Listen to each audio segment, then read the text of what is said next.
Hello everyone. आज हम cover करेंगे मॉडर्न हिस्ट्री से गांधी युग। गांधी युग से जितने भी फैक्ट हैं जो कि एग्जाम में जहाँ से क्वेश्चन बनता है वह हम आज डिस्कस करेंगे। तो चलिए शुरू करते हैं। गांधी युग। गांधी युग में हम पढ़ेंगे गांधी जी का जन्म, जैसे कि गांधी जी का जन्म कहाँ हुआ था। तो गांधी जी का जन्म हुआ था पोरबंदर गुजरात में।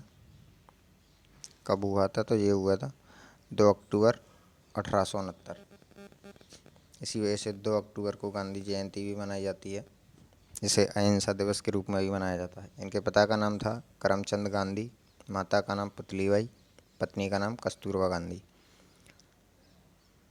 इनके 4 पुत्र थे, हरीलाल, मणिलाल, रामदास, देवदास। इनको ऐसे याद रख सकते हैं, 2 मणिलाल, 2 दास, 2 लाल। ये अच्छा पॉइंट है कि किसे गांधी जी के 5वें पुत्र के रूप में जाना जाता था। तो जमनालाल बजाज, इन्हें गांधी जी के 5वें पुत्र के रूप में जाना जाता था। अब बात करें उपाधि, तो गांधी जी को ये क्वेश्चन कई बार बन जाता है कि महात्मा गांधी को महात्मा की उपाधि किसने दी। तो ये दी थी रविंद्रनाथ टैगोर जी ने। एवं राष्ट्रपिता की उपाधि तो ये दी थी सुभाष चंद्र बोस ने। नेक्स्ट, अब देखते हैं डेट। जैसे कि डेट हैं तो इन कई डेटों में आप कंफ्यूज होते होंगे इनमें कि याद कैसे रखें। तो इनको जैसे ही एक दूसरे से कोरिलेट करके पढ़ेंगे तो याद रखने में आसानी होगी। जैसे कि 1882, 1882 दी है तो शादी हो गई फर्स्ट में। 83 में लंदन चले गए, शादी की 1 साल बाद लंदन चले गए।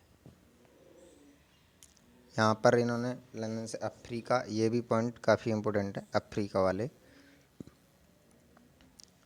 गांधी जी ने अफ्रीका में अपना पहला सत्याग्रह किया था। यहीं इन्हें इनके जो राजनीतिक गुरु माने जाते हैं गोपाल कृष्ण गोखले, इनसे मुलाकात भी अफ्रीका में ही हुई थी। यहीं इन्होंने फिनिक्स आश्रम की भी स्थापना की थी। अगला 9 जनवरी 2015। तो देखिए 9 जनवरी 2015 को क्या हुआ था। गांधी जी भारत वापस लौटे और इसी उपलक्ष्य में 9 जनवरी को भारतीय प्रवासी दिवस के रूप में मनाया जाता है। 1916, 15 से 16 1 प्लस किया। 1 साल बाद ही इन्होंने साबरमती आश्रम की स्थापना की गुजरात में। उसी साल लखनऊ में कांग्रेस का अधिवेशन हुआ था, इसमें भाग लिया था। गांधी जी ने पहली बार कांग्रेस के अधिवेशन में कब भाग लिया था? तो वो लिया था 1916 में लखनऊ के अधिवेशन में। इसके तुरंत बाद ही 1917 चंपारण सत्याग्रह किया था। बिहार में चंपारण सत्याग्रह किया था। यह भारत में गांधी जी का पहला सत्याग्रह था। याद रखिएगा, गांधी जी का पहला सत्याग्रह पूछा जाए तो अफ्रीका में, लेकिन अगर भारत में पूछा जाए तो पहला सत्याग्रह जो किया था चंपारण सत्याग्रह था बिहार में। यहाँ पर 3 कठिया पद्धति को समाप्त करवाया था। 3 कठिया पद्धति क्या थी? जैसे अंग्रेज नील की खेती करवाया करते थे, तो उसका जो 20 बोरे पे 3 बोरा लगान लिया करते थे, उसी को 3 कटिया पद्धति कहा जाता था। इसमें क्या होता था, नील की खेती का विरोध किया गांधी जी ने, क्योंकि नील की खेती करने से मिट्टी की उर्वरक क्षमता खत्म हो जाती है और मिट्टी बंजर हो जाती है भूमि। इसी वजह से इसी का विरोध करते हुए गांधी जी ने 1917 में चंपारण सत्याग्रह किया था। अगला देखें,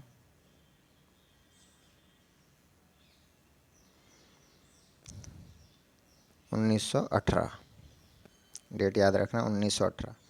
17 के बाद तुरंत 1 साल बाद ही खेड़ा सत्याग्रह, यह कर नहीं आंदोलन था, ये किया था। इसको आपको डेट रखना है, खेड़ा सत्याग्रह कब हुआ था, डायरेक्ट क्वेश्चन पूछता है एग्जाम में। 1918 में ही मिल मजदूर आंदोलन किया था गुजरात में। ये पॉइंट काफ़ी अच्छा पॉइंट है, याद रखने वाला पॉइंट है, इसको याद रखना। पहली बार गांधी जी भूख हड़ताल पर कब बैठे? तो ये 1918 में मिल मजदूर आंदोलन के समय पहली बार भूख हड़ताल पर बैठे।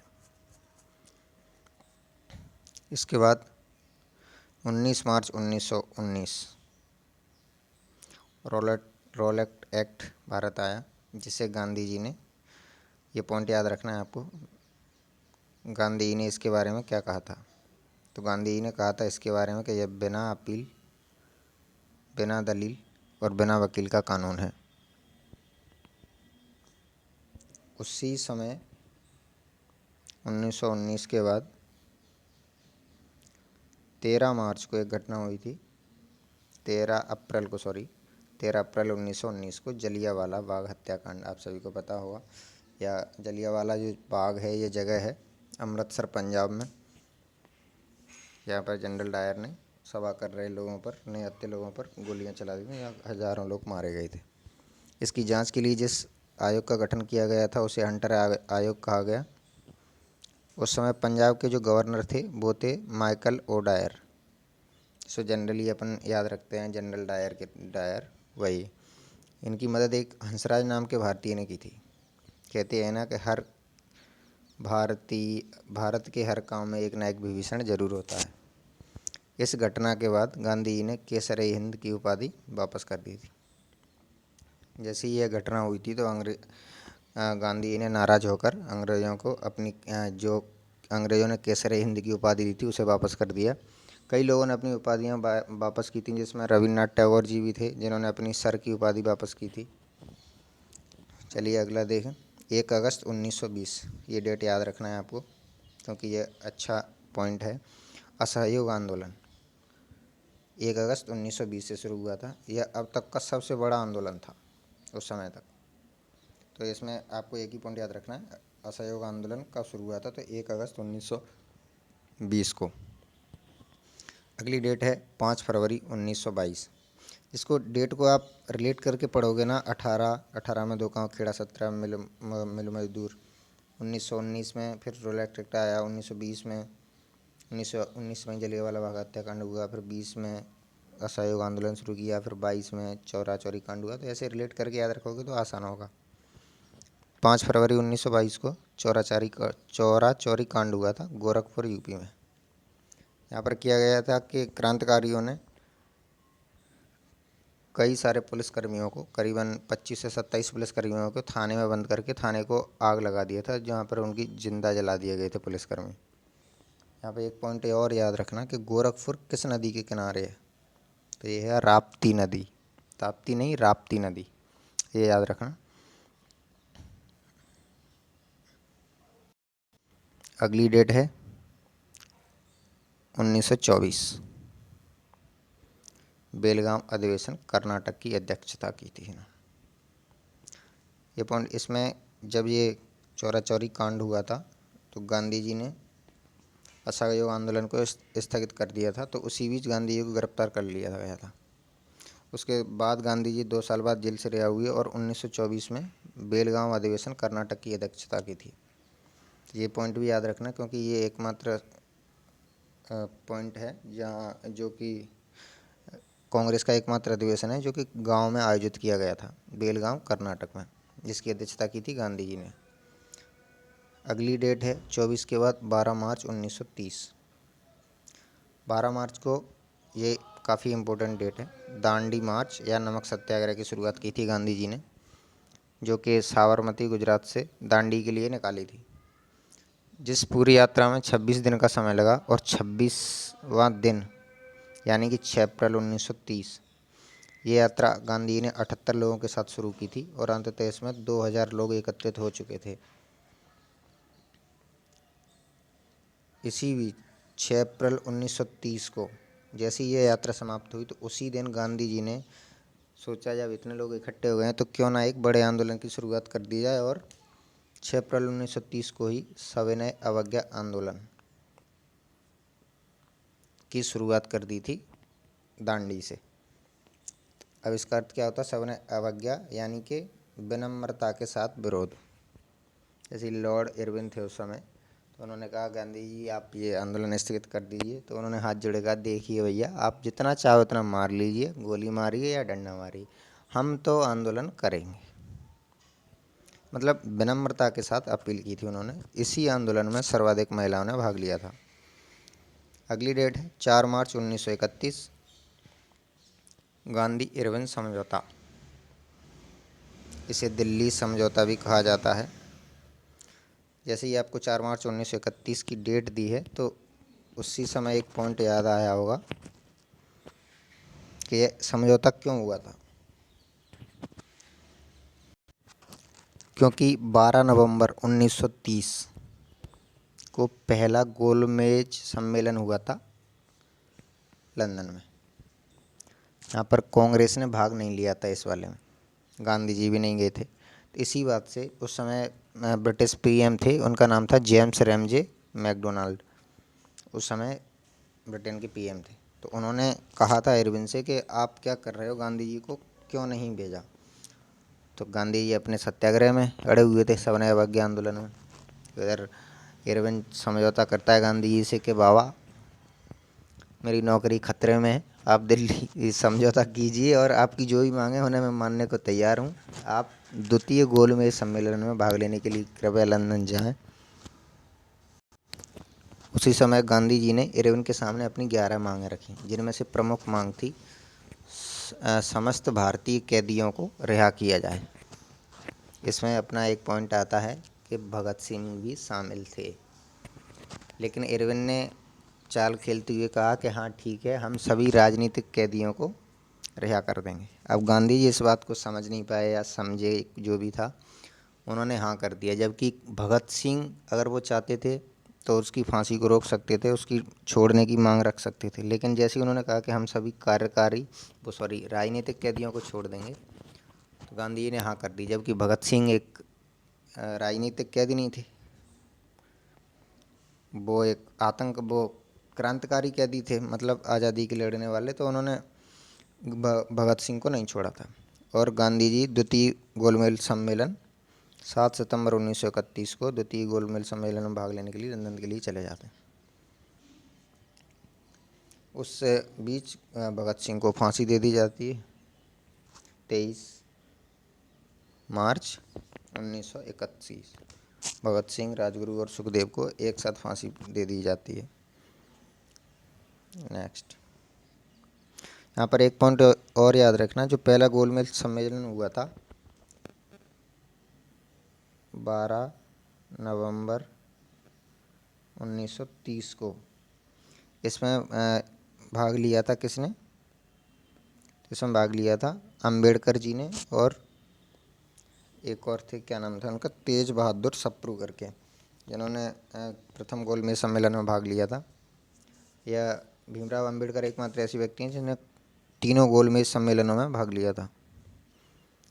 इसके बाद 1932 पूना पैक्ट, यह गांधी जी और अंबेडकर के बीच हुआ था। यह पूना समझौता, यह क्या था पूना समझौता? तो इसमें जब द्वितीय गोलमेज सम्मेलन हुआ था तो मैकडोनाल्ड ने एक बात रखी थी कि हम अंबेडकर के सामने के दलितों के लिए एक अलग क्षेत्र निर्धारित करेंगे। तो गांधी इस बात से नाराज़ हुए और लंदन से वापस आ गए, क्योंकि मैकडोनाल्ड चाहता था अगर एक क्षेत्र वापस कर दिए तो आगे जाके ये भी एक अलग देश का रूप ले लेगा। इसलिए गांधी जी ने इस पर सहमति न देते हुए 1932 में भीमराव अंबेडकर जी से एक समझौता किया कि आप अलग से क्षेत्र की मांग ना करें, आप आरक्षण की मांग करें, दलितों के लिए एक आरक्षण का प्रस्ताव पारित कर दीजिए। तो इस बात पर दोनों की सहमति बनी और 1932 में यह गांधी अंबेडकर के बीच समझौता हुआ था। इसके बाद गांधी जी ने 17 अक्टूबर 1940 को, ये काफ़ी इम्पोर्टेंट पॉइंट है, 17 अक्टूबर 1940 को व्यक्तिगत सत्याग्रह की घोषणा की थी। इसे दिल्ली चलो आंदोलन भी कहा गया। याद रखना, इससे क्वेश्चन बनते हैं, 2 या 3 तरह के क्वेश्चन बनते हैं। पहला, व्यक्तिगत सत्याग्रह की शुरुआत कब की थी? तो यह की थी 17 अक्टूबर 1940 को। इसमें पूछता है शुरुआत किसने की? तो यह की थी गांधी जी ने, पवनार महाराष्ट्र से। इसमें पूछता है पहले सत्याग्रही कौन थे? तो आचार्य विनोबा भावे। दूसरे पूछे तो पंडित जवाहरलाल नेहरू। तीसरे पूछे तो ब्रह्मदत्त। आपको ये दोनों याद रखना है, पहले दूसरे और गांधी जी द्वारा शुरुआत की गई थी, जबकि पहले जो सत्याग्रही थे वो थे आचार्य विनोबा भावे। उसके बाद 9 अगस्त 1942, यह एक ऐसा आंदोलन था जिसकी वजह से हमारा देश आज़ाद हुआ था। भारत छोड़ो आंदोलन, इसे अगस्त क्रांति भी कहा जाता है। यह 9 अगस्त 1942 को शुरू हुआ मुंबई से।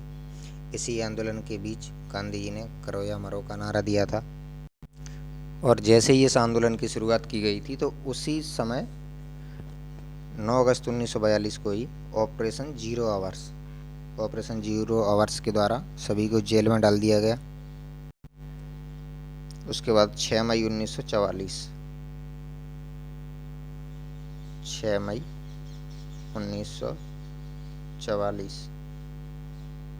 गांधी जी जेल से छूटे और 42 में क्रिप्स मिशन भारत आया था। ये याद रखना, क्रिप्स मिशन भारत कब आया, ये कई बार क्वेश्चन पूछा गया। तो 1942 में।